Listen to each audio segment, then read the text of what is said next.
The following podcast is by Mr. Jim Koewler, elder law and special needs attorney, helping and protecting those who need long-term care.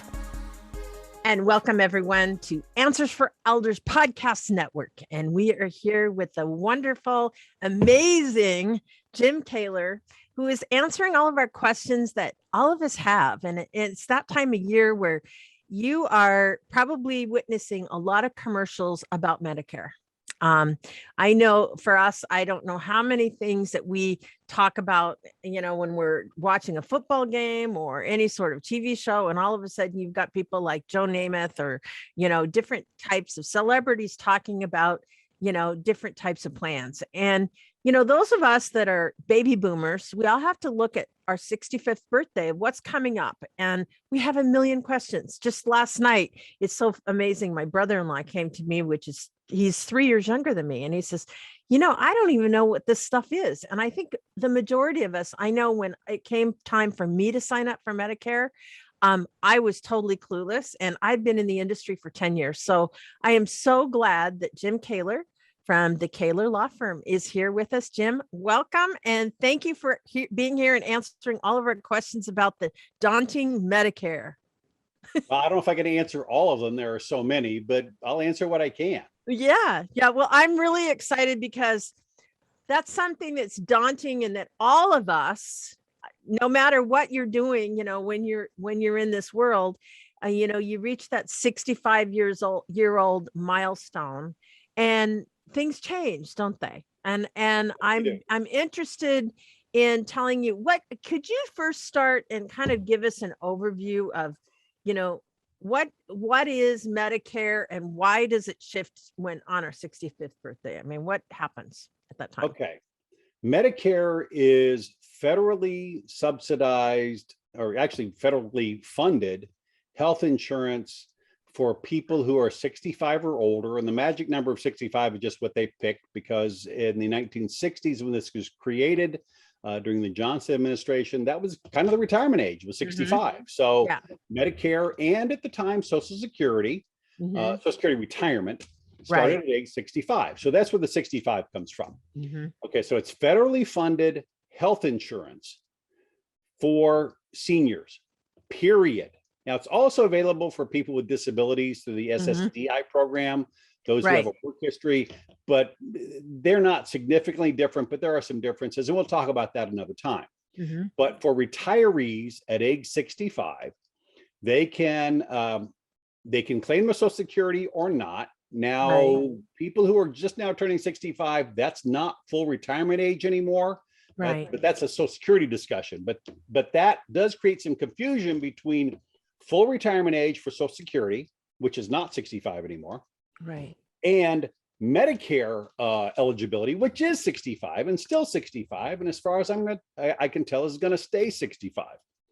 So 65 is the magic time. So if you are approaching your 65th birthday, start thinking about this, like you mentioned, your brother-in-law. So someone can sign up for Medicare 3 months before their 65th birthday, full calendar months. So if your birthday is September 15th, then you can sign up July 1, all the way through the month of September, and then 3 full calendar months later. Okay, that's your magic window. You can sign up later than that, but you don't want to because now you have a late enrollment penalty. Right. And I think more importantly, but those who have to pay the late enrollment fees for the rest of their lives will not be happy about the monthly premiums that are higher for But if you miss that magic window, you may not be able to get the health insurance that you want to go with your Medicare. Right. Okay, so Medicare covers 80% of covered health costs. So if you go to the hospital, Medicare pays 80%, you pay 20. If you go to the doctor, Medicare pays 80%, you pay 20. Prescriptions are different. Prescriptions are, as far as I can tell, always going to be different, or at least for the rest of my lifetime going to be different. We're not talking about those today. We're talking about everything else that is not over-the-counter type stuff, okay? Vision's still not covered. Dental still not covered. unless it's considered medical. Okay. Vision, if you've got diabetes, vision is suddenly medical, for example. Okay. So you want to sign up during that time, unless you have your own plan through your work and you're continuing at work. We're not talking retiree plans here. Sure. You are continuing at work and you have what is called a creditable, just like credible, but with an IT in the middle, creditable plan. And that's something you check with human resources person. Sure. Now, if you have a creditable plan, you can sign up later after you are off the creditable plan, but you want your human resources office to give you a letter in writing. Phone call is not good enough. Okay. That you have a creditable plan. So now your employer may say, no, you're 65. We're pushing you out and you go get Medicare. Okay, That's happening a lot lately. I've heard that. And that's all right. Because Medicare is really good. Okay. It is. Almost every doctor takes Medicare. Almost every hospital takes Medicare. You don't have much in-network stuff unless you go do something weird with your own insurance. And we'll talk about that. Okay. Yeah. But how you pay that 20% that Medicare doesn't pay does have an impact on where you can go get care. So in that 7th month magic window, the 3 months before your birthday, the month of your birthday, the entire calendar month of your birthday, the 3 months after, you can get any Medicare additional, we'll call it, insurance that you want, regardless of your health. You could be dying on your deathbed and you hit that 7-month window and you can go get whatever insurance you want, regardless of your health. Okay. So in other words, even if you have a pre-existing condition that you may be not disqualified from, because you're in that window, by law, they have to cover you, correct? Yes. Yes. Perfect. In addition, if you were on SSDI and had Medicare before, you could not get a Medicare supplement. You can only get a Medicare supplement at 65 and later. So on SSDI, they have only Advantage plans available to them. Now I'm talking about, 2 different forms of the additional insurance that I mentioned. But at age 65, if you're on SSDI, you get to age 65 or that 7-month window, you can switch from your Advantage plan to a supplement. Interesting. Just because you're in that window. Right. That window is key to, one, picking the insurance plan you want. And you've already know, Susanna, and our listeners will hear soon, I definitely have an opinion on that. And 2, avoiding the late enrollment penalty and having that act on to your Medicare premium for the rest of your life. Right. So here's another question that I have. So you have this 7-month window, and let's say you're working for an employer and it's an approved insurance with Medicare. Creditable, whatever. Okay. Thank you. Creditable insurance. What happens if you lose your job? Then a window opens again and you can sign up, because you have an amount of time after losing that creditable insurance that you have your open window. Okay. Now, this is assuming that your employer didn't at age 65 put you out of their plan. And as you mentioned, we are seeing that more and more. But if you can let's face it, if you're the boss, you probably have great insurance, and you can tell HR that you're staying on it. But you're still an employee, that's fine. Correct. But when you retire or you otherwise get pushed out, you're the boss and the board just says, no, we've had enough of you, you're out. Right. You have, I think it's 7 months, although I will admit, I know it and then I kind of forget that exact window. But when you lose your insurance, by God, turn around, go sign up for Medicare. Don't dilly-dally. And a lot of times people can't afford their Cobra, Cobra's horrible. Cobra's expensive. And I've heard people having to pay like $900 a month to keep their Cobra going. And I'm going like, this is ridiculous. So obviously Cobra is continuation of benefit. I can't remember what the RA stands for. Okay.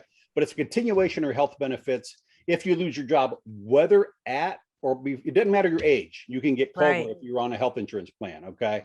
It's expensive because while you're employed, most employers are paying part of the health insurance premium. When you take Cobra, you are paying the employee part and the employer part. You Crazy. lose the subsidy that the employer was covering for current employees. That's why Yeah. COVID is so expensive. Yeah, that's interesting for sure. So if somebody's in, we've been talking about Medicare supplement insurance. Now, a Medicare supplement, what I understand when you're saying Medicare covers 80%, then Yes. the supplement will kick in. How does that work? If you buy a Medicare supplement, you have to go get a Medicare supplement. You have to, when you hit that magic window, that's the kind of insurance that I suggest you go get, a Medicare Absolutely. supplement. It's also called a Medigap policy. Mm-hmm. Okay. They're all alike. Okay. There Right. used to be 3 different types. One of them went away decades ago. One of them went away 2-3 years ago. But the one that's still there is really good. It covers the entire 20%, except for a one-time per year deductible of like $180. Yeah. Whoop-de-doo. Okay, 180 lousy bucks for great insurance. The way a supplement works, if Medicare pays, supplement pays the rest, other than that $180. And it's not $180 per incident, one time per year. Okay. But we in Washington State still have, I don't know how it is, if it's federal or whatever. I know the basic, you have to pay 149 something a month. That's your Medicare Part B premium. Okay. That comes out of your Social Security if you are in the Social Security system and your Social Security is paying at least $149 a month. Okay. That is federal. If you want Medicare Part B and you want Medicare Part B, this is not a question. Take it. Okay. Right. Yeah, your monthly premium is $149 a month. That'll come out of your Social Security unless you had a pension job that wasn't in Social Security, but you have a little Social Security because you had a side gig. Okay. If your Social Security is not big enough to cover it, then you're going to have to make up the difference. I still suggest you make up the difference. Absolutely. So in our next segment, by the way, if you have a pension and no Social Security, you never participate in the Social Security system, you can still buy in, and I suggest you do it. Absolutely. Absolutely. Well, in our next segment, Jim, let's go into this part A, B, C, and D, talk about supplements, and let's go into how specifically we can make the best choices for ourselves and for our futures. Jim will be right back right after this. State of Ohio residents, you have a friend to help you navigate long-term care while protecting your assets.